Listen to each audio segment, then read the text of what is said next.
Joo, se olisi tietokoneen rakentelua tiellä vähän se emolevy minä sinne tunkasin jo ja prossukin on tuolla ja muistit saa jo hommattua siihen ja pikkuhiljaa tämä tästä valmistuu. Tuommoiset muistit ostin siihen. Enköhän minä niillä vähän aikaa pärjää. Sitten minä ostin noita tuulettimia Ostin että minä ajattelin, että minä laitan niitä tänne koteloon jo valmiiksi. Niin minä nostin tämän kotelon tuolta boksista, kun minä luulin, että sille joku tämä takatuuletin, niin no, täällähän on jo näköjään 3 valmiin.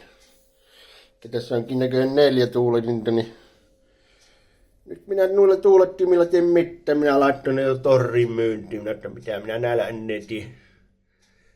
Ja jos eivät mene kaapaksi, niin onpa ainakin varalle sitten, jos hajoaa vaikka tuo joskus, niin vaihdetaan sitten. Minä uskon, että nämä hirveän nopeasti hajoaa. Ja nyt multa ei enää puutu tästä, kun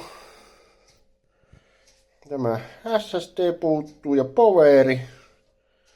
Ne pitäisi vielä hommata ja siellä mulla on sitten vesijäähykin jo hommattuna, mutta kun sitäkään minä pystyn laittamaan. Kun minä sastin noita virtapiuhoja tuonne viettyä, kun se tulloo tuohon eteen. Se vesijäähy tulloo tähän, niin tänne ei sitten jäähy, mikä se nyt onkaan. Sitten minä saan tuonne viettyä noita johtoja. Niin minä saa sitä vielä kiinni laitettua. Ja sitten tuo pitäisi vielä laittaa sitten kanssa. Niin pikkuhiljaa tämä sitä rakentuu. Nyt odotellaan, että ensi kuussa se on hommattua tuon. Ja sitten tänne pitää se poveri ostaa. Niin enköhän minä ensi kuun aikana varmaan suottamaan jo pelikäyttöön, niin päästään pelloon. Sitten päästään kokeilemaan pyörikö 4K. Jos ei pyöri, niin pelataan sitten 140